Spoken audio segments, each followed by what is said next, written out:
Welcome back, and welcome especially to Dr. Stuart Judge, who's one of, I think, the only speaker who's come to us in Unit 1, as the Unit 1 people will remember from last week, came to speak to us on our Brain Day we had last week. And despite everything that was thrown at him during the Brain Day, he's come back again from Oxford. So we're especially grateful to Stuart Judge for coming to speak to us. Stuart's university lecturer and reader in physiology in Oxford.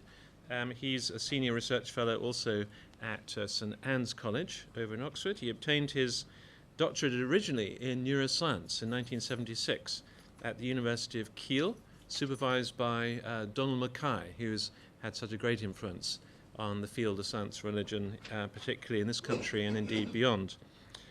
He then held postdoc positions at the US National Institutes of Health over in Bethesda, Maryland, and then back in the University of Oxford before taking up his present position. And Stuart lectures very widely on the whole subject of brain and mind and so forth and science religion. So we're very glad that he's come back to speak to us today on divine action in the brain. Thank you, Stuart. Well, thank you very much for that kind introduction, Dennis. I was glad that you pronounced Brain Day carefully because I was beginning to hear it as brain dead. And I hope that none of us, especially not me, are brain dead at this point in time. For some years, my boss was Colin Blakemore, now head of the Medical Research Council. And when he was 40 years old, his wife gave him a mug that said on it, "When your body is 40, it has a mind of its own." So I should immediately say that although I am a neuroscientist, I'm not really going to be talking about neuroscience today. So I'm not talking in my capacity as a scientist, although I have spent much of my career, and sorry about the repetition for those of you who were here last week, recording electrical signals from nerve cells and trying to relate those signals to what the organism's trying to do. I'm not a philosopher, although I do try to listen to philosophers' advice about being careful with words and concepts. And I'm not a theologian, though I am going to, hopefully with care, trespass on their territory today. And what I want to say is very simple. I want to begin, before I say anything about God and the brain, by reminding us of some simple things that can be said about the Almighty, I think, in all monotheistic religions.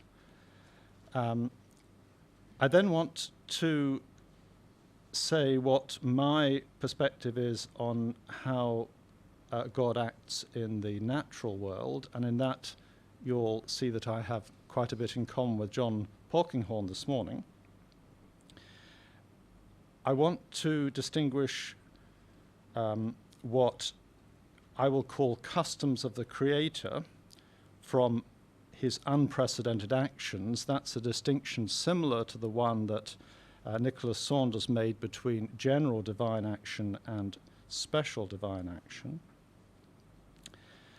I want, for the purposes of this talk, to declare my commitment to what is sometimes called dual aspect monism. I'm not a dualist.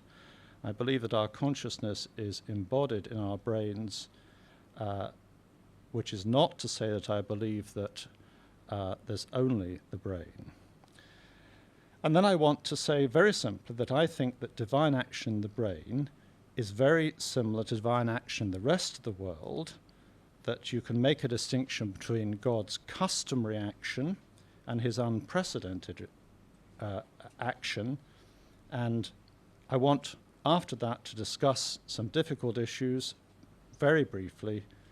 What do we think about prayer and its rationality, about conversion, if we allow conversion in our religious vocabulary, and perhaps, if we have time, to talk about whether there's room in our worldview for evil spirits. So that's the outline of my talk. For those of us who grew up in the Judeo-Christian tradition, we would say that God is the maker of heaven and earth. Heaven in this context being the astronomical universe, and earth the globe on which we dwell. I'd want to say that God's sense of time is probably not much like ours. The Bible would say 1,000 years are like a day in his sight. That he made not only the heavens in general, but the stars in particular. Something a bit more abstract, in him all things hold together, and that he upholds the universe by his word of power. So those two things together, which are both from the New Testament, for those of you who come from different traditions, express the conviction that the Creator isn't just someone who a very long time ago kind of started up the universe and left it to get on to its own devices, but there's something which could be described as an ongoing act of creation, or that, to use a different metaphor, the whole of space and time is his, if you like, single creation. And of course, that's only speaking of what we'd normally call the natural world. The Bible also says a lot about how our Maker understands us and what he expects from us as agents. And I thought I'd just pick out one that related to something that we know has got to do with the brain, understands every motive behind the thoughts. So I'm afraid I don't know who first used this phrase, the customs of the Creator, but I believe it was one of the early Western scientists, and it really expressed the Christian scientists' conviction that in looking at the regularities that scientists discover in nature, we're not so much as discovering an inherent property of material as understanding how God as creator normally does things. The customs of the Creator are therefore the patterns that we see in the world at large.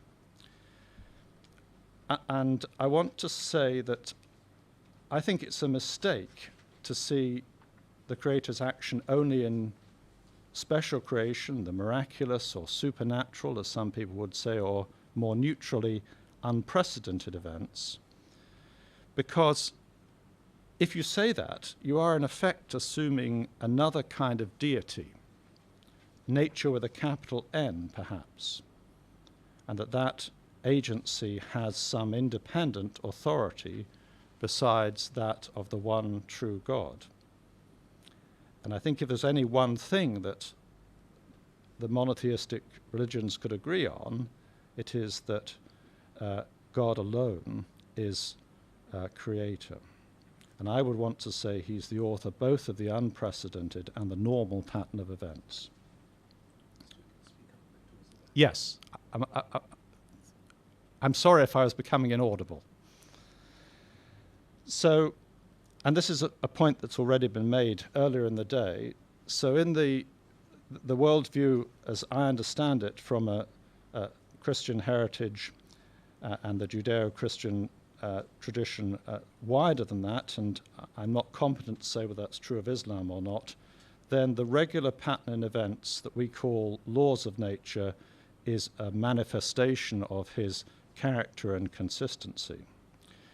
And just to mention again an example that's been referred to a couple of times, if you look at one of these canonical examples in the Old Testament of the Israelites fleeing from Egypt, then the main account of this is Moses stretched out his hand over the sea, and all that night the Lord drove back the sea with a strong east wind and turned it into dry land. The waters were divided, and the Israelites went through on dry land with a wall of water on their right and on their left.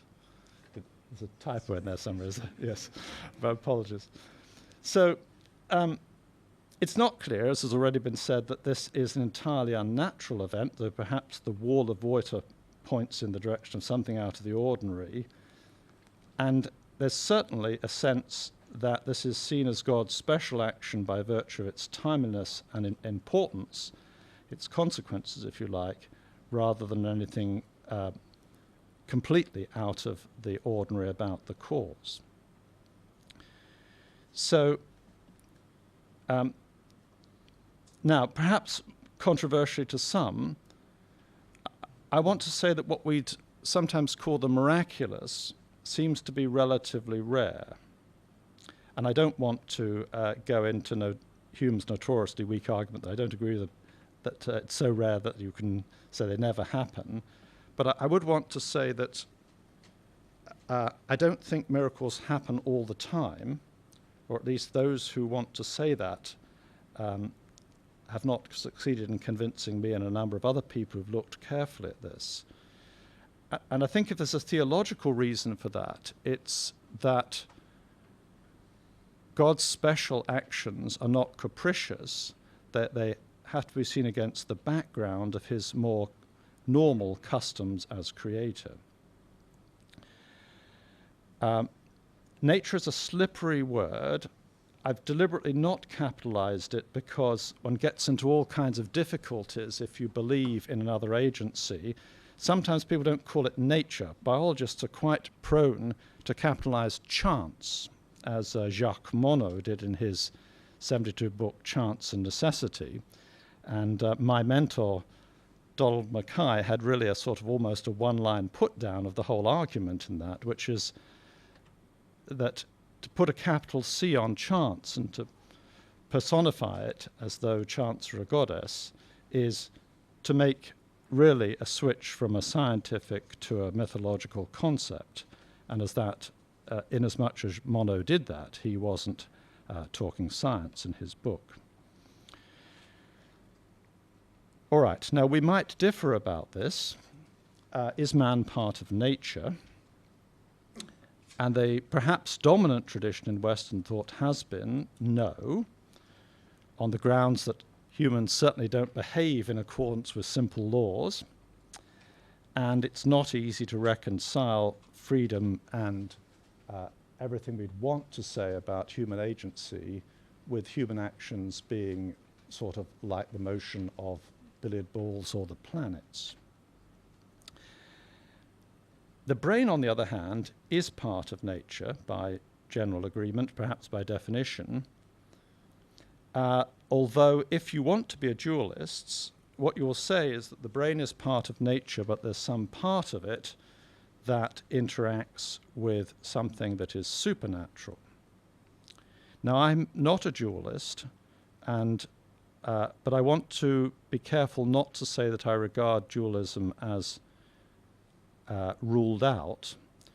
And I'd just like to remind those who may not have realized that C.S. Lewis wrote other things than the Narnia stories, that his argument in his book Miracles, some nearly 60 years ago now, was that actually there's a sort of miracle that happens all the time, because he argued that every rational thought involves something supernatural invading nature. Now, I think that's a mistake, and on the contrary, I'd like to say, let's make the assumption that who we are is something that's correlated with what's going on in our brain, which is not to say that consciousness is an epiphenomenon, just that those two things are very closely coupled, and that we know about the dual entity, our consciousness and our brain, both by our own knowledge as agents and in principle by an observer looking at the events in our brain. If we also grant that those events normally follow in patterns, like the rest of the natural world, then in that case, if we want to look at things theologically, if you look at the Shema, Hear, O Israel, the Lord our God, the Lord is one, and you shall love the Lord your God with all your heart and with all your soul and with all your mind and with all your strength, then this is not stating 4 different parts of human nature. It's a kind of super Hebrew parallelism where it's saying with great force that all that you are, your inner being, is something that should love your Creator. And it's expressing a monistic view of human nature. So that's where I'm coming from, and I'm not going to argue for that in this talk. If you're willing to come that far with me, then I want to say something very simple about divine action in the brain, which is that it's essentially the same story as the whole of the rest of creation. The Creator acts both in a customary way and, when it suits his purposes, in an unprecedented way, and that's true in our brains as in the natural world. It follows from that, however, that some things follow that aren't entirely obvious. And I'm going to make, again, the assumption that, unlike the view of a dualist like Lewis, the exceptional events in the brain are relatively rare. Here's a quote from my mentor that I think would encapsulate part of the argument. That the temptation is always to think of our environment as a created thing, but ourselves as independent settlers in it. The Bible will have none of this. We ourselves and our fellow human beings are just as much continually dependent on the divine fiat as our environment is. God's drama is one and indivisible, both in its conception and in its moment-by-moment dependence on the agency of the Creator.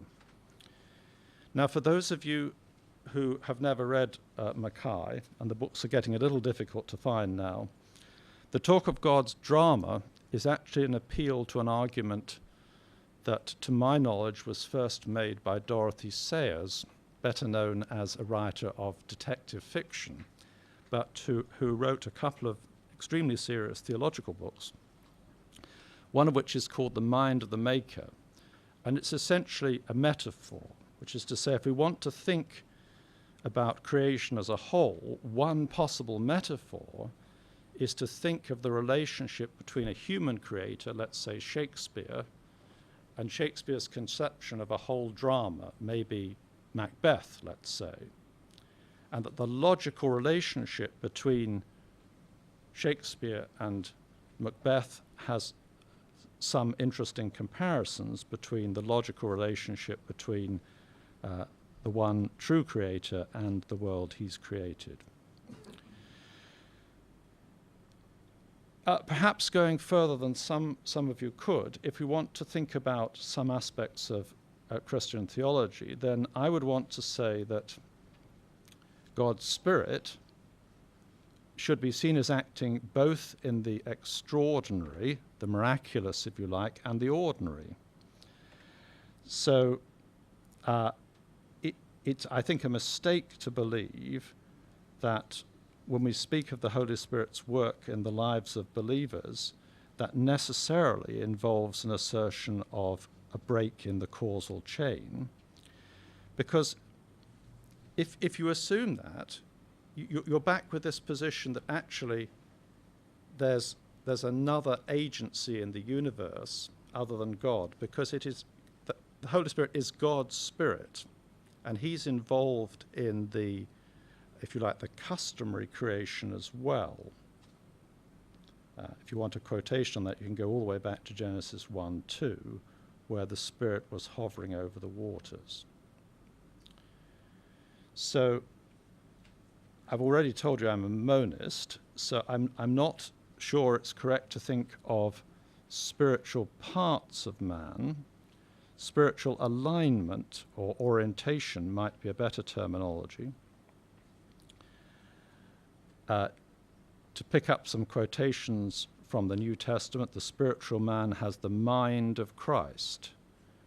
Well, surely we don't mean that the spiritual man actually has a separate part of his mind that is Christ's mind, that means that we align our goals, and surely that means that we align our goals and our priorities and a way of thinking about things as Christ aligned his priorities.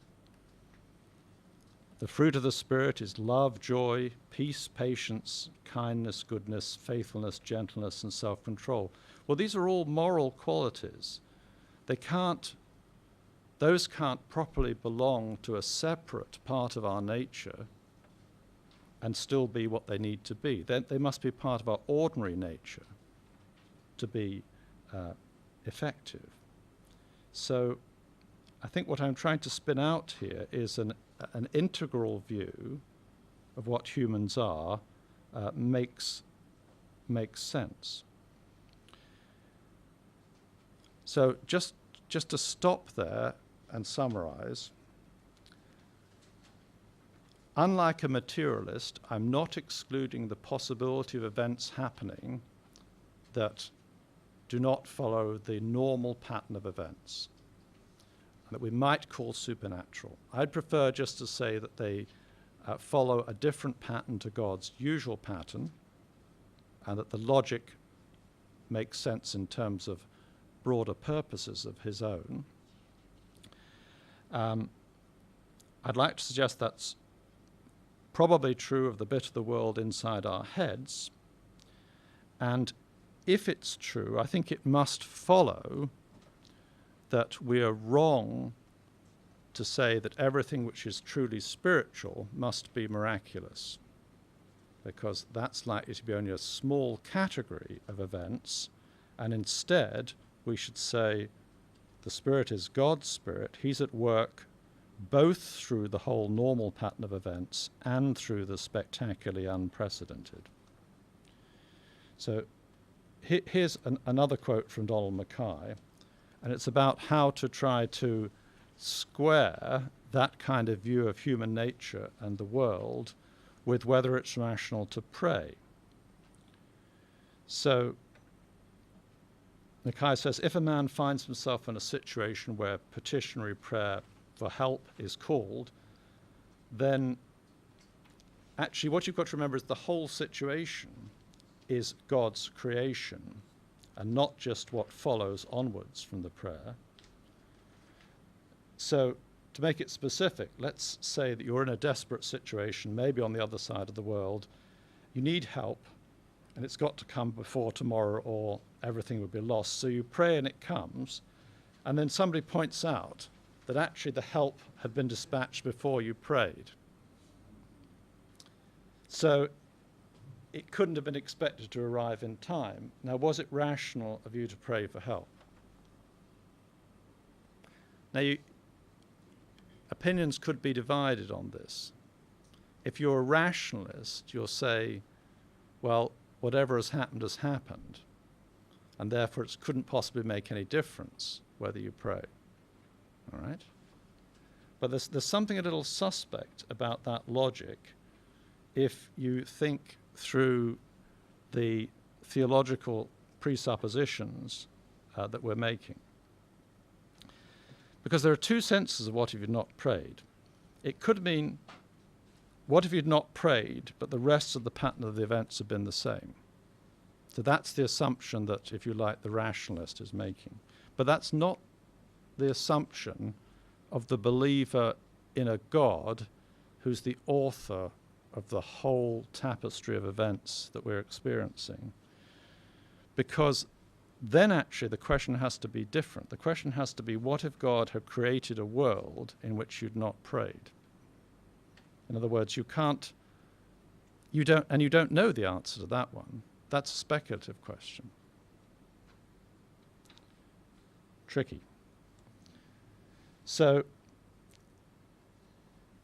Mackay has a further argument that I'm not going to go into based on a logical paradox called the Newcomb paradox. But there's something funny about this logic once you take the sense of God as creator of the whole show seriously. Even more controversially, must conversion be supernatural?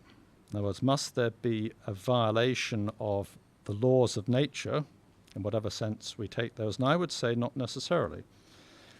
Because, again, if we say that, we're forgetting that God is our maker, and he's not only our maker, but he made the social and the whole rest of the environment in which we're raised and live. So I think it's not at all clear that he can't bring us to a point where our priorities are rearranged and we become regenerate as part of the normal pattern of his creation. Now that might be something that's too much for you to swallow. And here's another quotation, again from Donald Mackay. There's no suggestion that our conversion to God, the new birth that brings us into eternal life, necessitates any violation of our psychological laws, any more than our ability to determine our everyday actions requires a violation of physical laws in our brain. And you might argue about that. To be sure, the New Testament declares the whole of this rescue operation, the remaking of our priorities, is the work of God's Spirit, and the process is likened to be born a second time because that emphasizes the power is not ours but God's. It's a temptation to conclude that it couldn't be so unless it involved a breach of natural laws. But is that right? Because that would only really follow if we thought of God as only an interferer. He's only an interferer in the world that goes on by itself. But actually that isn't the biblical idea. The biblical idea is that everything that is God's creation. And it's all dependent on God, not just those events that are miraculous. Now, I'm looking at the time, and I realize I'm going very quickly, and maybe I'm going too quickly. So what I think I'm actually going to do is stop there, because I've probably said enough to give some people indigestion, and I'm going to stop there and invite questions, if I may. Thanks. So this is good. This gives us plenty of time for questions and discussion. I have a question about the use of the metaphor of resurrection for regeneration by Paul in Ephesians. He talks about how the Ephesians were dead in their trespasses and sins, and God made them alive, and so on. That seems like a kind of inapt metaphor if conversion is something that, in fact, isn't miraculous or supernatural. Isn't that the case? Why use resurrection instead of growth to maturity, or turning from an acorn into an oak tree, or something much less? Well, it's part of Paul's general I mean, he certainly has a kind of dualism, you know, that there are, if you like, two states you can be in the world. You can either be in the flesh or in the spirit. But what I'm asking is whether that kind of duality maps in any neat way on the sort of the different kind of philosophical dualism between something non-physical and physical, or something miraculous, or something part of God's ordinary pattern of events. And that's what I'm not sure about. So I'm not wanting to say there isn't duality, but I'm very doubtful about mapping that kind of New Testament terminology onto a sort of substance dualism. May I follow that up? Yeah, sure. I wasn't necessarily attempting to defend substance dualism here, but I could imagine that conversion might be supernatural given your dual aspect monism, and God would, I don't know, change the brain in whatever way is required to change beliefs and desires, for example. I'm not saying that conversion is not might not be supernatural. I'm saying I don't think it's a necessary conclusion from the biblical material once you sit a little loose on the dualist spectacles, if you like, to mix the metaphors. So I'm not saying that for some people conversion might not still involve something unprecedented. I'm saying I don't think I see that as a necessary, logically necessary inference. Okay, there's a question right behind you, Ruth. I'll ask a slightly inflammatory question. If my soul, okay, whatever you want to call it, is in my head, in my brain, if I get Alzheimer's when I'm older, hopefully I won't, but does that mean I'm losing my soul?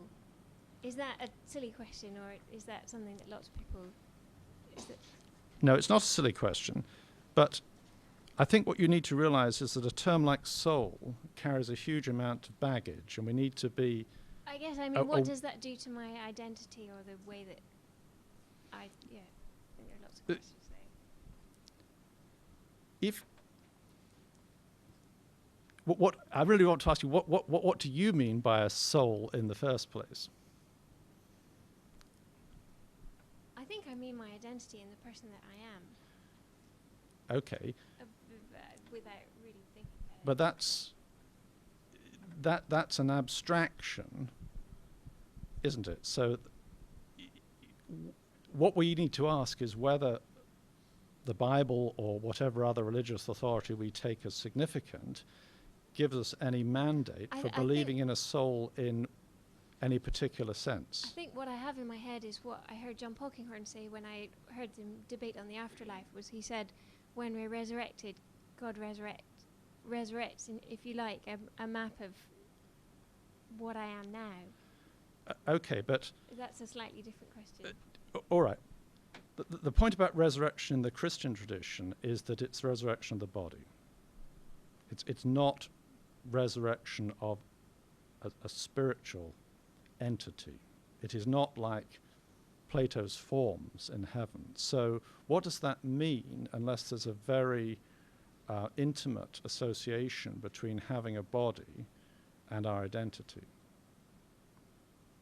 I mean, perhaps it only means that you can't do anything without a body, but perhaps it's more than that. So can we go to the outside? But to go back to the Alzheimer's, you are that doesn't worry me very much, because I think of God as the creator of the whole space-time. So who you are is not completed in God's eyes by who you are when you're 85, or I'm 85 and Gaga. That is that. Sorry. Have forgotten how to do anything to recognize your children, to how to eat, perhaps even. Very demented. So I'm not convinced it's a problem, but I can see you're worried. I'm sorry. Yeah, can I just tease this out a little bit more? Perhaps you can tell us what it means to be human then, because I'm thinking of the Alzheimer's as one example, a child that's born with mental misfunction, mentally subnormal is what we often say. People who have an accident and they lose a lot of their facilities. Now, if our being is embodied, our spiritual being is embodied, which I agree with, within us, and we lose part of the function of that, are we less human? Are we subhuman? And I think I know what you'll say, but I'd like to hear you say it explicitly. What is it about us that makes us human in God's eyes and precious to Him in His eyes? And can we how do we lose that, or can we lose it? I think theologically, what makes us human is the capacity to relate to our Maker. So, and that presumably comes in degrees. So somebody who is born with brain damage has that in a different way and to a different degree than other people.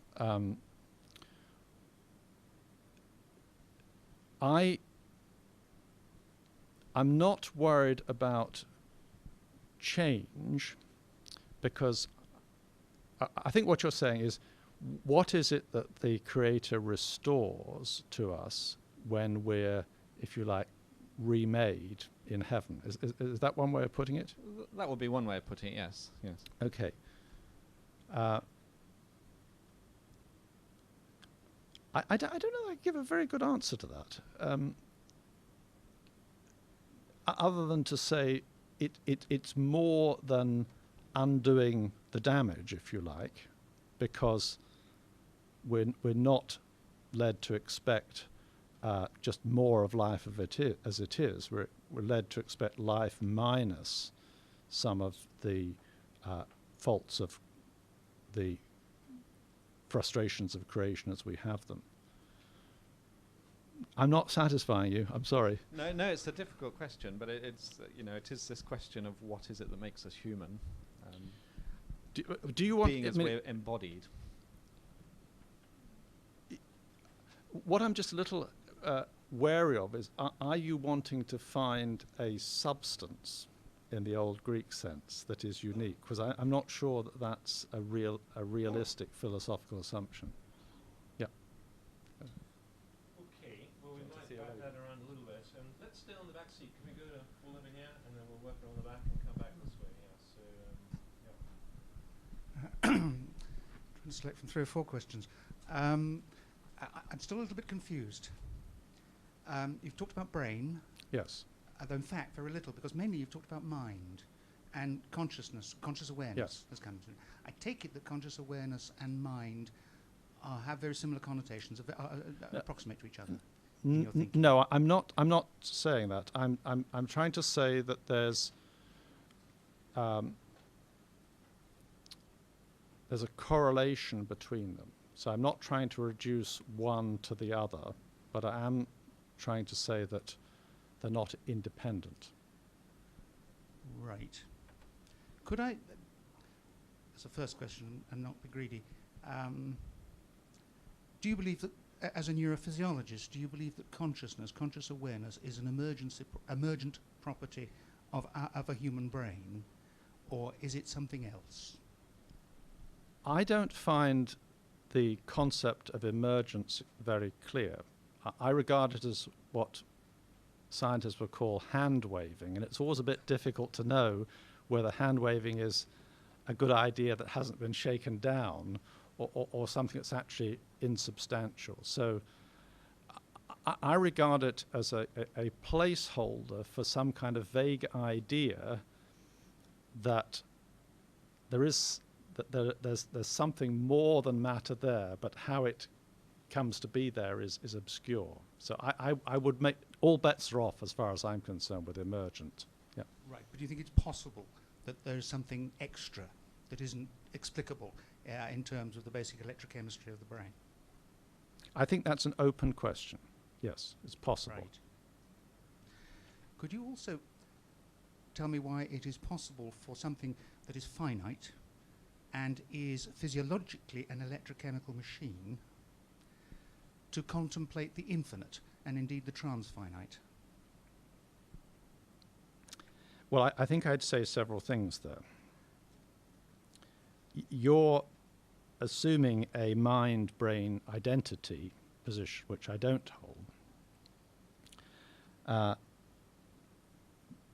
And you're assuming a lot about what machine means. Because I think if there's one thing most neuroscientists would agree on, the idea of a machine, if the brain is a machine, it's not a machine in a sense that a piece of clockwork, or even a conventional digital computer. It can't be. There's no way of realizing the kind of transactions involved in the brain with that kind of mechanism.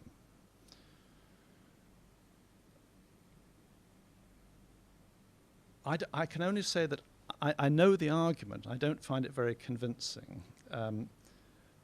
What is it that worries you about the possibility that there'd be correlates in our brain while we're thinking about something infinite? I'm being greedy, but I find it I mean, the last thing I think the brain is a computer as we would recognize it, and yet I read in certain literatures the assumption that the human brain is just a computer. Not needless to say in faith-related literature. But you're a neurophysiologist. I used to be a doctor, Right. and I was neurophysiology at the coalface, trying to keep the thing alive. Yes.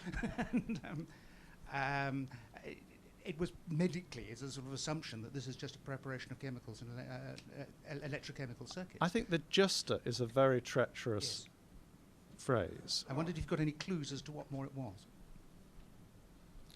I don't think we need clues. We know about the more. In other words, we have experience of our agency and potential. So the problem is really the other way round. The problem is with those of us who are trying to find what the correlates are, if there are correlates of these aspects of experience. The concern of people like myself and people who spent a lifetime in neuroscience, or people in the past who've done that, is it does look as though knowledge is progressing, and we may find ourselves in a position where we do know a great deal more about what's going on in the brain when we're contemplating the infinite. So it's really just how confident are we that dualism is a necessary characteristic of Christian faith or other monotheistic faiths? I think all we can really say is it's a kind of natural fit, and we've got used to doing it for a long time. But is it actually logically necessary? Thank you very much. I'm hogging this machine. John on the back row, I think, that way, and then. Yeah. I would like to add something about Islamic belief. Sure. I think, although in Islamic belief generally it's believed that, I think as Christian belief that there is two substance, one soul and one body. But there are many exceptions, and many people think that only material substance can explain the function of our material part and the soul, for example. And in Islam, I think it's looks like to Christianity, the word substance is important from the Greek philosophy. It doesn't exist in the Quranic text. That's right, yes. So what I want to say that, although we can explain, for example, if a theist is asked, do you think that God can create what we call the function of consciousness as a function of our material body? I think every theist will say that yes, he can do it if he wants.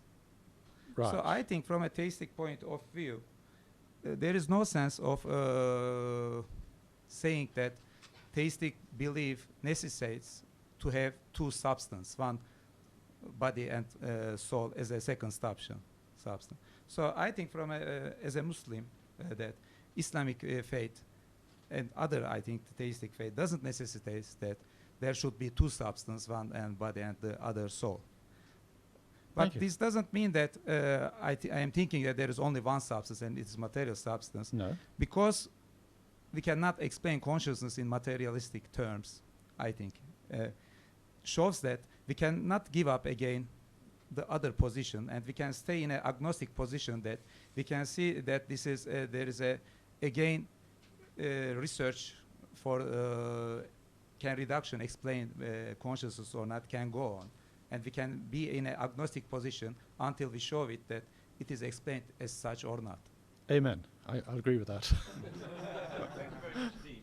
We're going to come to the front row. I know Brian was waiting also, but we're going to go for people who haven't asked a question in this session. Yeah. Well, I've got a question about your example of prayer, or Mackay's example. Yeah. Now, it seems to me this chap might have been rational to pray given his epistemic situation if he didn't know that the solution had already been provided or not definitively. On the other hand, if he did know that, it might be irrational, or it does lead to certain paradoxes, it seems to me. I mean, should I pray for victory at Waterloo? Maybe God has indeed only created a world in which I do make such a prayer, or Yes. others do, and has responded to that retrospectively, as it were, by giving the English victory at Waterloo. I think the example was assuming that it was not known whether help had been sent out or not. So you're saying if you knew that help hadn't been sent out, it would be irrational to pray. Well, if you knew that some kind of decision, if you knew that a decision had already been made, as it were, but you were in a position of ignorance. I mean, if the past has effectively been determined at that point, one way or the other. It's not easy for human beings to ever know that the whole past, as it impinges on us now, has been determined. But I agree we shouldn't pray for Waterloo's outcome. Okay, I think you better come over here. I will go to Mr. Vernon on the road. Whichever. For some people, dreams and visions have been religiously significant. Yes. And some of those dreams have seemed to be a divine communication. Yes. Have any comments on that from the point of view of divine action in the brain? I have an open mind about exactly how many unprecedented events there are, and I think whether dreams are natural events or are something more than natural is a potentially open issue. The difficulty about dreams, of course, is that you can read so many things into them. And I personally find Freudian analysis fairly unconvincing, partly because the interpretations of dreams are so extravagant. So I think it's perfectly reasonable to ask questions like, did I eat something funny last night that I know gives me strange nightmares? Just to check, but perhaps I'm not in the materialist position of saying there are only events that follow the laws of nature. I'm trying to say something more subtle. I'm trying to say if we hold to the position that God is sovereign and he doesn't have to act in the way that he usually does, then of course he can act in unprecedented ways, and a dream might or might not be that unprecedented way. What I'm not happy about is relegating everything that is to do with things that normally happen to a category of there is no spiritual significance in that. Okay. I think Mr. was next, then we'll come back. Yeah, together. Yes. Thank you. You always ask very good questions. Well, thank you. Thank you. Well, I agree with Jenner's observation on Islam's conception of the soul. Yes. Well, I actually asked a question, and you were here that day. I mean, do you think that we can make a machine which is self-consciousness that might, I don't know. You don't know. I don't know. Can we make a machine that's self-conscious? I don't know. Okay.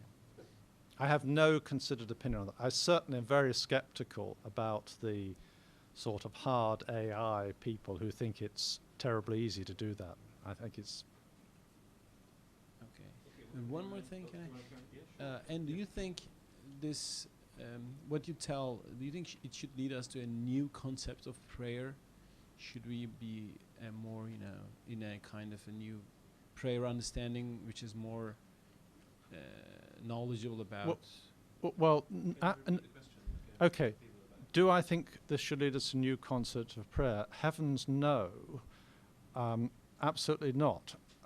I mean, first of all, there are different kinds of prayer, especially if we're talking in different traditions. So there are the formal prayers, which are a requirement to say in a tradition, and then there are, if you like, the prayers for help. And I don't know whether that's part of the Islamic tradition, for instance, or whether you just say, inshallah, and then you go ahead. Well, it's pretty open. I mean, people say that you can pray for God for anything, and people know that you can't pray that to have a BMW tomorrow morning. It's just common sense in that. But I was always, trying to make sense of it. I mean, now I know why I didn't have a BMW this morning. Just take a hint. No, I'm saying something much more cautious. I'm saying I don't think we need a break in the normal pattern of events, and perhaps not even a break in the pattern of events in our brain, for there to be an answer to prayer. because that could come as part of God's providence, if you like, that he had ordained it to be in accord with the way that he'd also ordained us to pray. So I'm, if you like, in the Calvinist tradition, where I have a rather strong sense of God's foreknowledge. And one final thing about this Waterloo example. Yeah. It's very possible that two different people or groups of people might be praying for two different outcomes in a single event. And, well, this is, of course, a very theological question. Only one God. There's only one God. And yes. This is, of course, a very as theological question, but, as theists, I mean, what should be our take on that? I mean, people might ask. And so God... We are not God. Yeah. We are moved to pray for what moves us to pray, and it is his absolute authority to do as he chooses. Okay. A more daily example would be what happens if two tennis players both pray they'll win. So you said the Creator acts in our brains as in the natural world, and that exceptional events are rare. That's the proposition I'm making. It would help me if you could give some examples of that, and then perhaps discuss how that influences the concept of our free will. You want the simple ones? Yes, right, okay.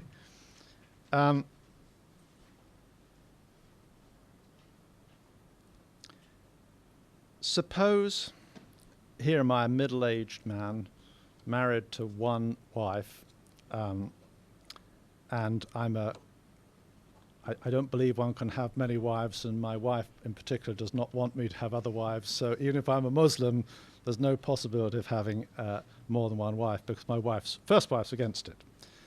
And actually, some attractive young woman I've met in the lab and am attracted to. Consider making the decision either to stick with my wife and put that temptation to one side, or to give in to that.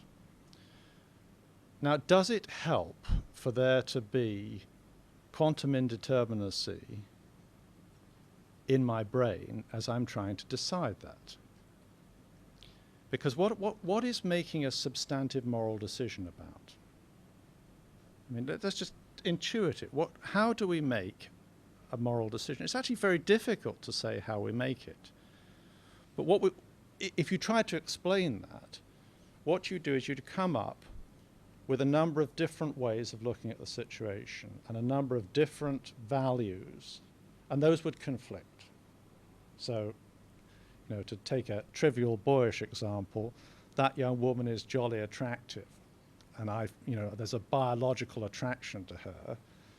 Now, that if you're going to make what would generally be perceived as a moral decision, you're going to have to say it is wrong for me to follow that biological attraction, and I need to stick with the promises I made to my wife when we were both young, and we need to work on our relationship and all the rest of it. But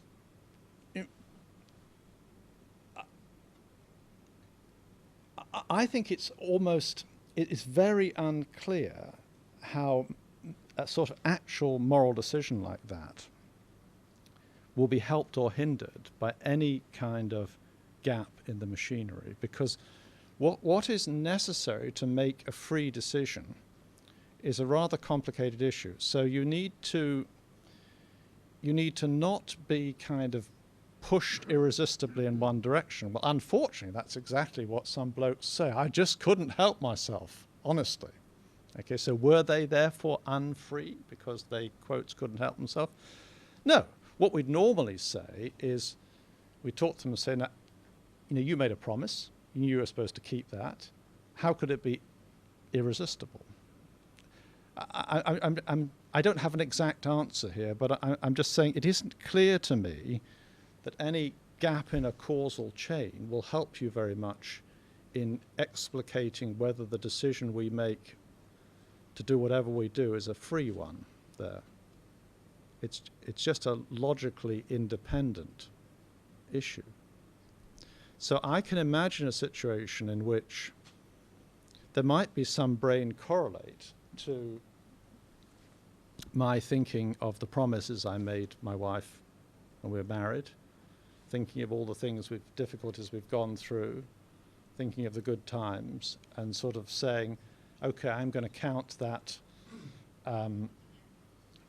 something I'm going to stick with rather than this temptation.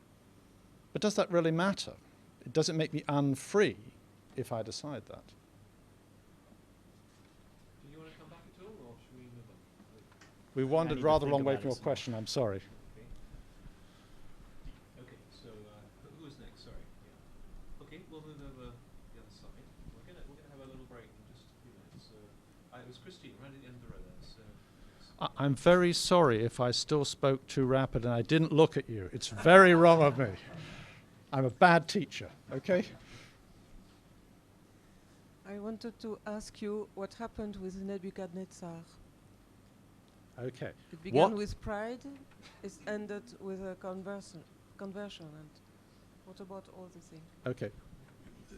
Nebuchadnezzar. What happened with Nebuchadnezzar? This. better explain that story. Okay, this is from the Old Testament, from the book of Daniel, where Nebuchadnezzar is the I can't remember what the term is, emperor of Babylon, and he thinks himself a god, and he becomes mad.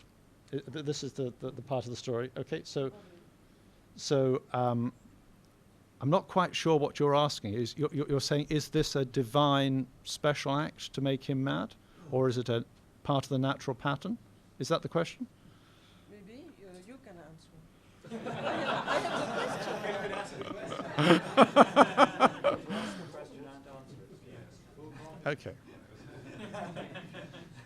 Well, I suppose when we see kind of overarching pride, human pride, I don't know whether there's something natural that just causes that to collapse on itself, or whether it is an affront to the Almighty.